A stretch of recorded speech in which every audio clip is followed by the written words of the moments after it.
Du Trizac. Peu importe la manière qu'il choisit de s'exprimer, ses opinions sont toujours aussi saisissantes.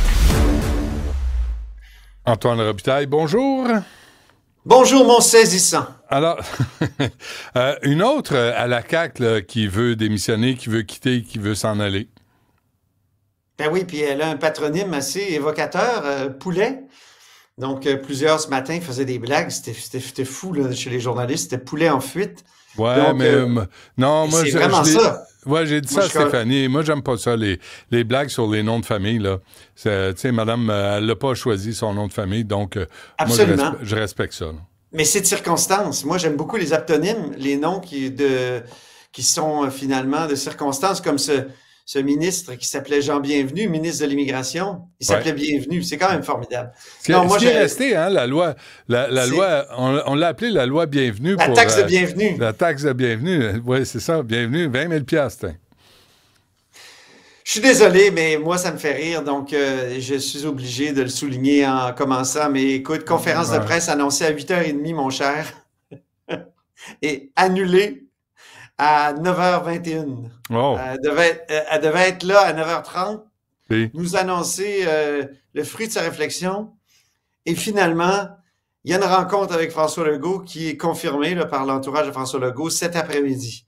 Alors, il y aurait des discussions, des pourparlers autour de est-ce qu'elle reste ou elle part. Moi, je trouve que c'est un jeu risqué pour François Legault parce que, tu sais, cette dame, Isabelle Poulet, députée de Laporte, qui a failli prendre Laporte, et dans quand même... Excuse-moi. Arrête, je savais que je te ferais rire. OK.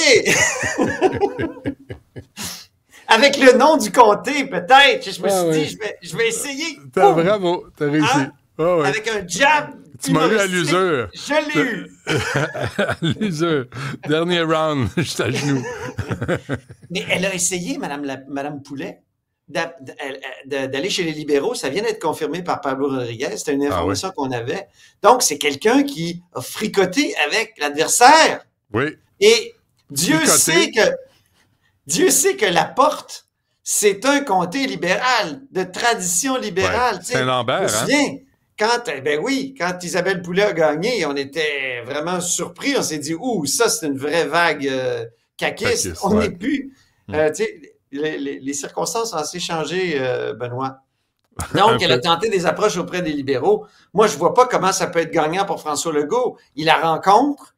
Mettons qu'elle reste. Ben là, tout le monde sait qu'elle a fricoté, comme j'ai dit. Moi, je pense que ça se peut très bien qu'il l'expulse. Là. Je trouve que c'est ça qui serait le plus logique. En même temps, s'il l'a invité à la rencontrer, c'est peut-être qu'il y a des choses à lui offrir, ce qui serait... ça fait pas les enfants forts, disons. Ben non, mais ça fait d'elle une opportuniste, là. François Legault va la récompenser d'avoir voulu le trahir. C'est quand même extraordinaire, là. Ça serait épouvantable. En tout cas, on va voir ce que ça va donner, mais j'ai l'impression, moi, que la CAQ va perdre un autre siège et on va tomber à 81. Je regarde mon plan ici. Ton compte. Oui, écoute, on va être rendu à 5 indépendants. Je le sais qu'elle s'est informée, Mme Poulet aussi, pour savoir ce que ça faisait un député indépendant, puis s'il y avait des possibilités de faire avancer les dossiers. Mettons qu'elle préparait son coup, là, depuis longtemps. C'est une ancienne de l'ADQ, Mme Poulet, qui est allée à la CAQ dès 2011.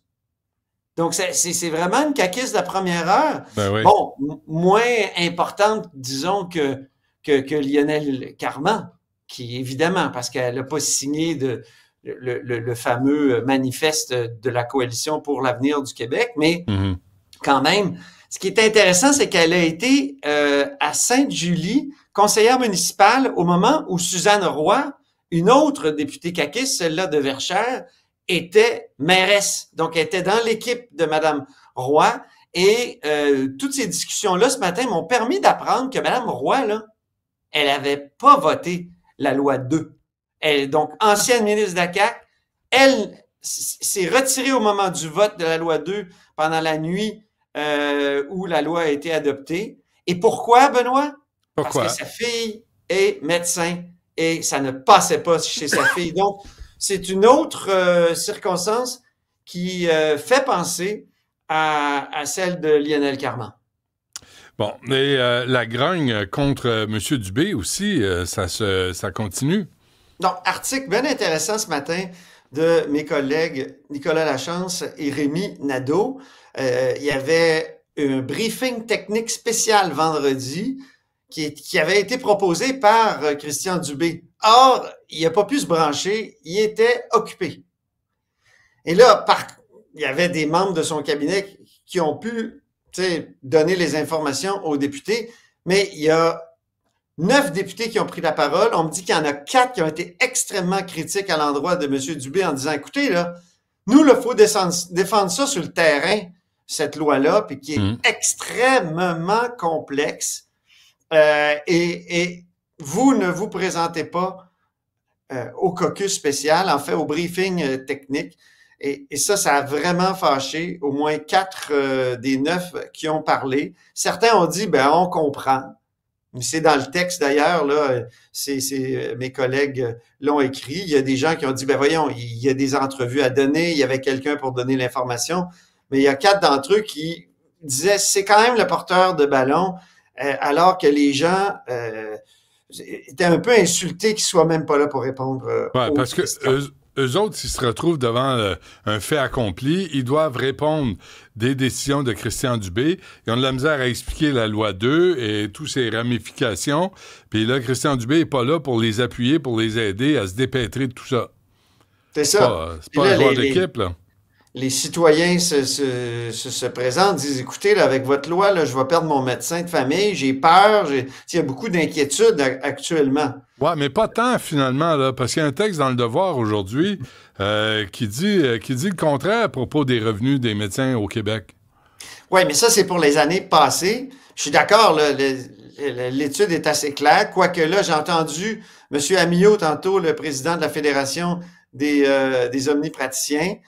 On ne croit pas cette étude-là. Je vais te dire, dans d'autres partis d'opposition aussi, on ne croit pas cette étude-là. On dit qu'il y a 4 façons de calculer la différence entre les revenus des médecins québécois et les revenus dans le reste du Canada, puis que c'est une des 4 seulement qui arrive à cette conclusion-là que les médecins sont plus payés au Québec qu'en Ontario. Alors, mais quand même. Mais s'ils ne sont pas plus payés, c'est comparable.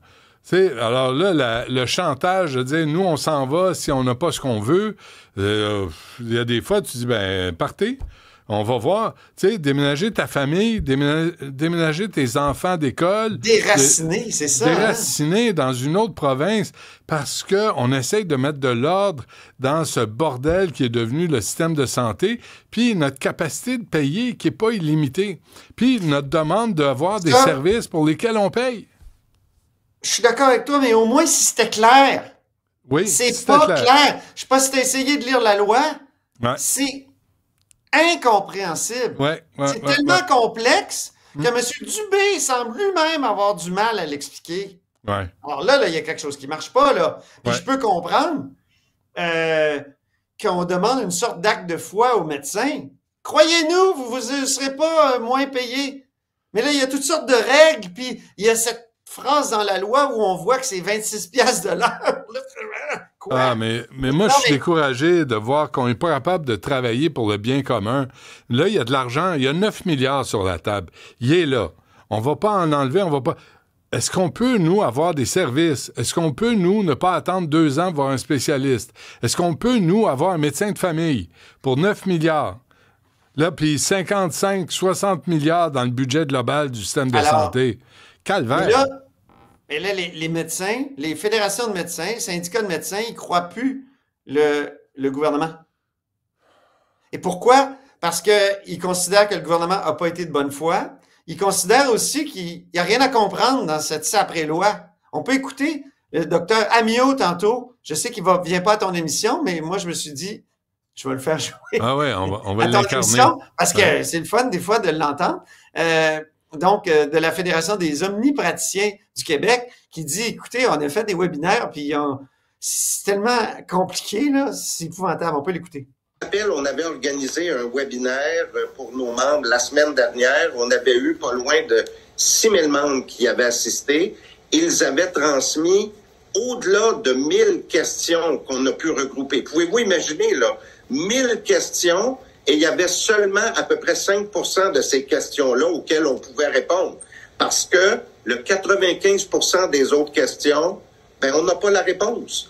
Puis on se demande si le ministère a la réponse. Et c'est ça qui est le plus inquiétant dans cette loi-là. Moi, je demanderais au docteur Amyot de les publier, ces 1000 questions. Ben, il va les poser au webinaire. Il y a un webinaire ce soir avec les spécialistes à 19h. Ouais. Demain avec les Omnis. Puis non, mais qu'il les on va publie, les entendre. Non, mais on va écrit. les entendre, Benoît. On va les entendre, les questions. Ben oui, il pourrait les publier, effectivement.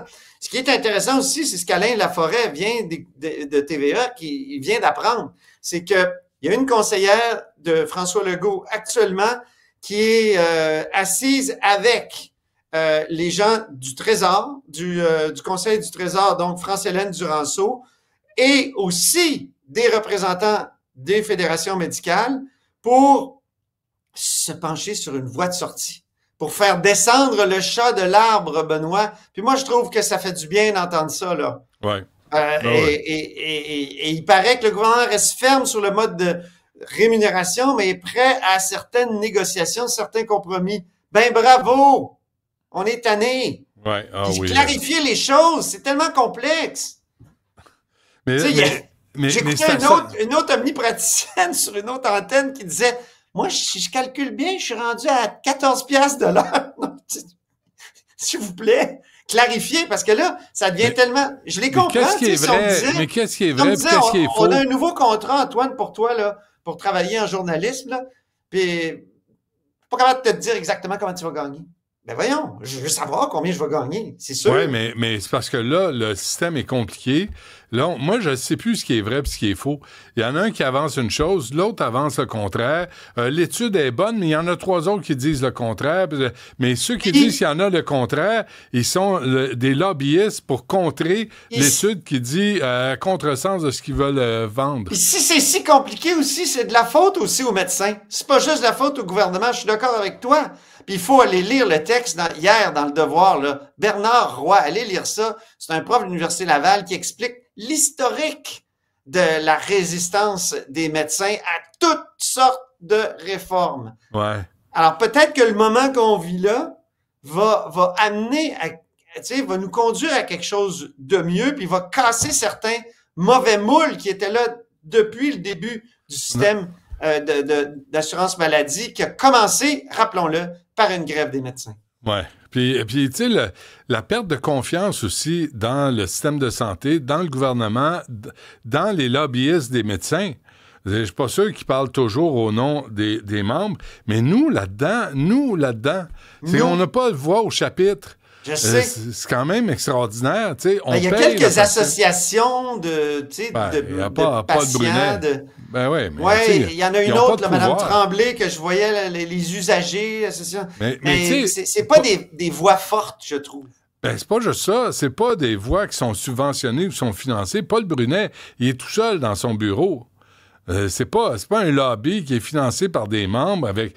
C'est incomparable, là, c'est ce que tu dis, là, la voix n'a pas de portée parce qu'ils ne sont pas appuyés. Fait que nous, on est là... On vote pour des gens souvent qui nous promettent des solutions au système de santé. Ah oui. Ça fait combien de fois? Tu te souviens de Jean Charest? Oui.